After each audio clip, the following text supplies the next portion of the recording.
G'day guys, and today I've got an update pertaining to the donation scandal of the Australian Labor Party here in my state of New South Wales. Now I've elaborated on this on a previous video I did on this subject, but for those of you not aware, essentially what happened is a few years ago, back in 2015, prior to the 2016 election, the Australian Labor Party in New South Wales held a fundraising dinner for the Chinese Friends of Labor. And essentially what this was, it was like a dinner party, and you buy seats for a lot of money because these people are all rich, it seems.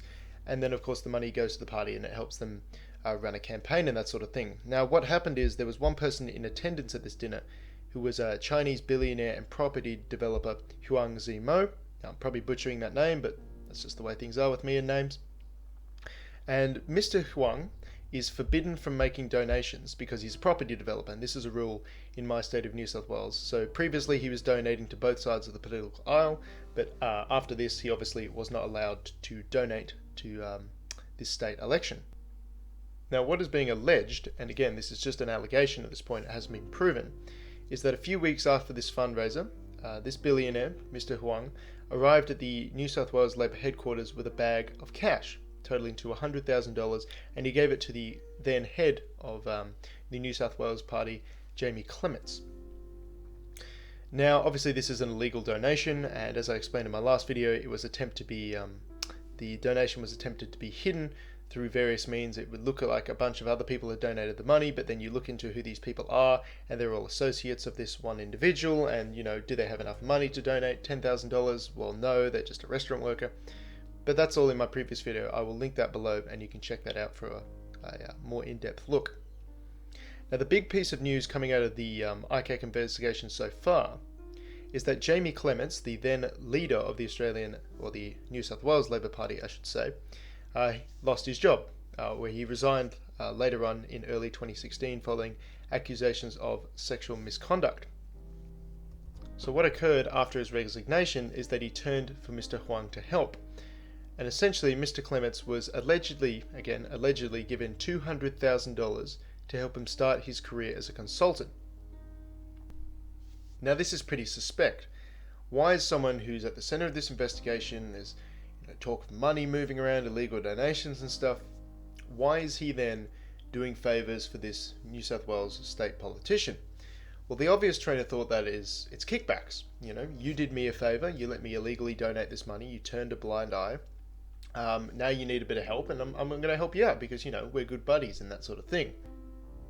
Now, in my view, the position that Mr. Clements took up following his resignation is also pretty suspect. So what we have is testimony from Mr. Tim Zhu, a former executive assistant at Mr. Huang's property development company, the Yuhu Group. So what Mr. Zhu said is that Mr. Clements would offer Mr. Huang advice on building relationships with government or politicians. So it's essentially helping him sort of, weasel his way in and get favorable outcomes through the political system.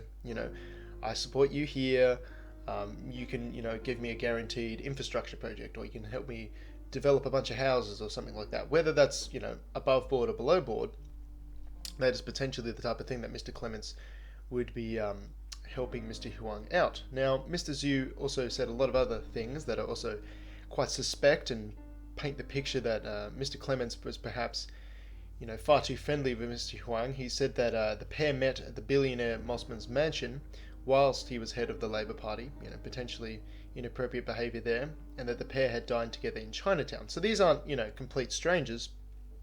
These are people who have been associating with one each other, at one stage meeting every few weeks. So these aren't complete strangers. So this is why this is being brought up, because it's very suspicious that someone who you've been meeting a lot with when you're a politician, and then you've potentially received this money from, that sort of lends credence to that idea, when as soon as you're in trouble, he helps you out, gives you $200,000 a year and a rent-free suite in Pitt Street, I believe. Something that's pretty interesting, but also pretty damning at the same time, is that if all these allegations are true, Mr. Huang arrives in person with the $100,000 in a bag, and he very visibly gives this person a job and helps him out, gives him rent-free apartments and lots of money following his resignation. It does speak to the absolute brazenness of the act, and in my mind, the absolute confidence that they have that they're not going to get caught. Because delivering the money in person, if that is true, that's out there, man. That is no fucks given. You're not sending some underling in the middle of the night to meet up in a car park somewhere or something like that. No, you're just walking through the front door. Fuck the security cameras. So we haven't heard anything about the security cameras. Surely there are cameras, and maybe they haven't kept the footage. Maybe they've scrubbed it or something. I don't know. I haven't heard anything about that. But yeah, no fucks given. You just walk in yourself with a bag of cash and just plop it down and be like, yep, this is the way things are. And when your buddy, who you're very friendly with, you've met him several times in an informal manner, who knows what the fuck they were discussing.